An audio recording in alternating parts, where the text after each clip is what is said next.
ગઈકાલે ભારતીય જનતા પાર્ટીના ઉમેદવારો માટેની ફોર્મ ભરવાની જે સંમેલન અને રેલી હતી, એમાં જે મારા દ્વારા જે નિવેદન હતું, એમાં મારો કહેવાનો હેતુ એવો હતો કે સોશિયલ મીડિયાને કહેવાનો કોઈ હેતુ નહોતો, પરંતુ સોશિયલ મીડિયામાં જે ભારતીય જનતા પાર્ટીએ કરેલા કામ છે એને કોઈ વિરોધી તત્વો દ્વારા ખોટા ચિતરવામાં આવે છે. એટલા માટે મેં કાર્યકર્તાઓને ટકોર કરી હતી કે ભાઈ, સોશિયલ મીડિયામાં જે ચાલી રહ્યું છે એનો જવાબ આપવાની જવાબદારી ભારતીય જનતા પાર્ટીના કાર્યકર્તાઓની છે.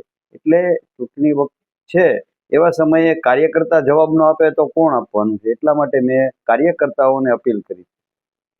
હું ચોક્કસપણે કહીશ, કોંગ્રેસે અને જુનાગઢની જનતાએ કઈ વિચારવાની જરૂર નથી, કારણ કે પોતે ભારતીય જનતા પાર્ટીના MP રાજેશભાઈ ચુડાસમાએ સ્વીકારી લીધું છે કે જુનાગઢને વિકાસથી વંચિત રાખ્યું છે અને જુનાગઢની જનતાનું કામ ન થયું હોય તો આવનારા દિવસોમાં એણે એમ કીધું અમે કરશું, તમારાથી થઈ શકે એમ નથી. રાજેશભાઈ, તમે ખુદે સ્વીકારી લીધું, ત્યારે જુનાગઢની જનતાએ અને કોંગ્રેસે કઈ કેવા પડ્યું જ નથી. જુનાગઢની પ્રજા અત્યારે ત્રાહિમામ પોકારી ગઈ છે, દુખી છે, વેદના છે. સ્ટેન્ડિંગ કમિટીના ચેરમેન ખુદ એમ કહે કે મીડિયા અને સોશિયલ મીડિયામાં ખરાબ મેસેજો જાય છે. સાહેબ, ખરાબ મેસેજો નહીં, મીડિયા અને સોશિયલ મીડિયાએ વાસ્તવિક પરિસ્થિતિનો ચિતાર, એ જુનાગઢની જનતાની વેદના, એ સત્ય બહાર લાવી છે. ત્યારે ચોક્કસપણે હું અભિનંદન દઈશ મીડિયાના મિત્રોને અને સોશિયલ મીડિયાના મારફતથી જે કોઈ સોશિયલ એક્ટિવિસ્ટો છે એમણે જુનાગઢ મહાનગરની સત્ય વાત એ પ્રજા સમક્ષ રાખી દીધી છે. હવે પ્રજા આવનારા દિવસોમાં આનો જવાબ 100% આપવાની છે અને કોંગ્રેસ સત્તામાં આવવાની છે. ત્યારે હું ચોક્કસપણે કહીશ કે આવી રીતે કોઈને બદનામ કરવાનું બંધ કરી દે. ભાજપના ખુદ આગેવાનો સ્વીકારી રહ્યા છે અને એટલા માટે જ આગેવાનોની જે નો રિપીટ થિયરીનું અપનાવ્યું છે, એટલા માટે જ જુનાગઢની જનતાને વિનંતી કરું છું કે ભાજપને સત્તામાં ન બેસાડે. રાજેશભાઈ દ્વારા કાલે બોલવામાં આવ્યું કે સતી થઈ હોય તો આવા કંઈક શબ્દ ઉપરથી સવારે મારે ફોનમાં પણ બે મીડિયા સાથે વાત થઈ.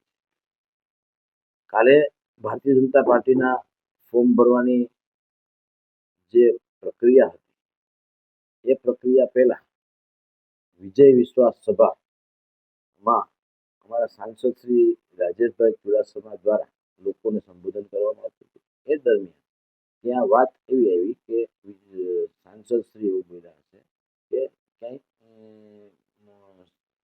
શબ્દ એક્ઝેક્ટ અત્યારે યાદ નહીં આવતો, પણ વાત એવી થઈ હતી કે ડેવલપમેન્ટની વાત વચ્ચે ક્યાંય વિકાસ ના થયો હોય એવી એજન્ડા સાથે વાત ચાલુ થઈ હશે.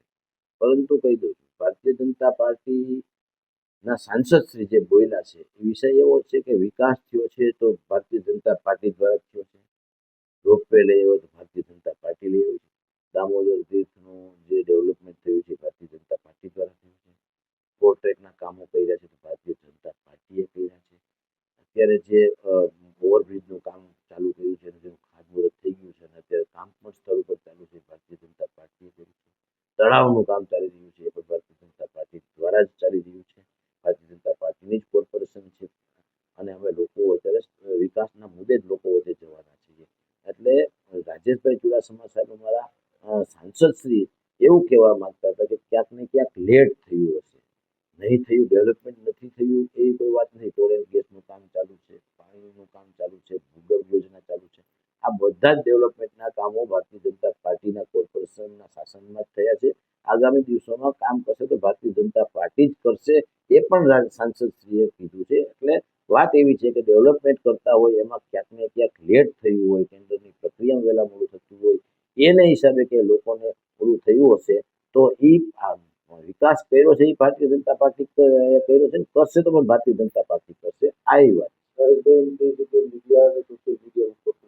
હરેશભાઈ દ્વારા જે કાલ સંબોધન દરમિયાન એવું કહેવામાં આવ્યું કે કોઈ ખોટા સમાચાર પ્રસિદ્ધ થઈ જતા હોય છે જે મીડિયામાં અને સોશિયલ મીડિયામાં આવતા હોય છે, તો હું જાણું છું કે મીડિયા કોઈ પણ સમાચાર આવતા હોય છે એની પાસે, તો મીડિયા એ સમાચાર છાપી દેતી હોય છે, એને પણ લખતી પણ હોય છે. ઘણી વખત નીચે લખાતું પણ કે આ સમાચારની પુષ્ટિ કરતા નથી. એટલે મીડિયા પાસે જે વાત આવતી હોય એ સાચી પણ હોઈ શકે, ખોટી પણ હોઈ શકે. મીડિયાનું કામ કરતી હોય છે.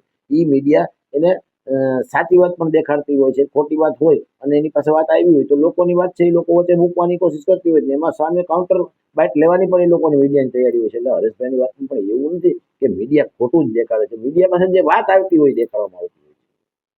જી ભાઈ, જે કાલે અને આજે પણ ઘણા મીડિયામાં એ રીતે આવ્યું છે કે ભાઈ રાજેશભાઈએ કીધું અને હરેશભાઈ પરસાણ, ખરેખર રાજેશભાઈનો જે અર્થ હતો કહેવાનો એ હતો કે હજી પણ ક્યાંય કચાશ રહી ગઈ છે ને તો એમાં કચાશ નહીં રહેવા દે. જુનાગઢની અંદર જે અમારે કામ કરવાના હતા ને એક હિંમતથી કરવાના હતા.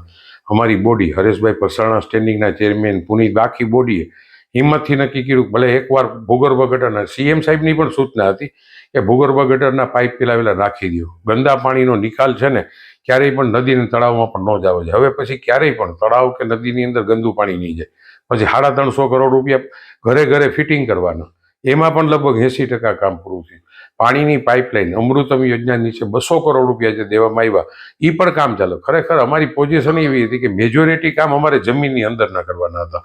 અને એકવાર ભલે રોડ તૂટી જાય, એકવાર બધા પાઇપ નાખી જાય ને પછી ક્યારેય રોડ ન થવું પડે ને એવું અમે ફર્સ્ટ ક્લાસ પ્લાનિંગ કર્યું છે. જુનાગઢમાં જે ઉપરકોટનો જે વિકાસ થયો, નરસિંહ મહેતાના તળાવનું થયું, ભવનાથનું જે ડેવલપમેન્ટ થયું, 113 કરોડ રૂપિયા તો ભવનાથના પાસ પણ થઈ ગયા ને ટેન્ડર પણ દેવાઈ ગયું છે. કામ કરવામાં વાર લાગે. આજ તમે રાજકોટ જાઓ છો, અમે જુનાગઢથી રાજકોટ જાઓ, હું 3.5 કલાકે પહોંચ્યો. હું કામ 6 ટ્રેક રોડ બને છે, તો જ્યારે એ બની જાય પછી તમે 1 કલાકમાં ત્યાં પહોંચી જાઓ. એટલે ટૂંકમાં સોશિયલ મીડિયા ક્યાં તે એવું કોઈનું કહેવાનું હતું. રાજેશભાઈ પણ એમ કીધું હતું ને, રાજેશભાઈ પાસે સંસદ છે, ફરિયાદ થઈ હોય, વિરોધીઓએ ફરિયાદ કરી, થોડીક ધીરજ બધાએ રાખવી જોઈએ. કારણ કે અમે કામ, અમને ખાડા કરો એ થોડું ગમતું હોય. અમને અમારા ઘરના પણ એમ કહે કે જો આટલા ખાડા, પણ અમે કહીએ જ ને આમાં પાઇપ લાખ્યા છે એને સેટલ થવા દેવું પડે ને પછી રોડ કરવા પડે. હવે પછી જોજો તમે જેટલા પણ રોડ થઈ ગયા છે, એક એરિયો બતાવો કે જ્યાં કામ ન ચાલુ હોય ને બધા કામ પૂરા પણ થઈ ગયા. 2 નંબર ગણો, 4 નંબર ગણો, 7 નંબર ગણો, તમે 14 નંબર ગણો, બધાને પુષ્કળ વોર્ડના પણ કામ કર્યા અને મેન મુખ્ય કામ પણ કર્યા છે. એટલે આ મિસઅન્ડરસ્ટેન્ડિંગ જેવી વાત છે. અમારા સાંસદે પણ એ શબ્દ નથી વાપર્યા અને અમારા જે સ્ટેન્ડિંગનો ચેરમેન છે એણે ઠરાવ મંજૂર કર્યા હતા.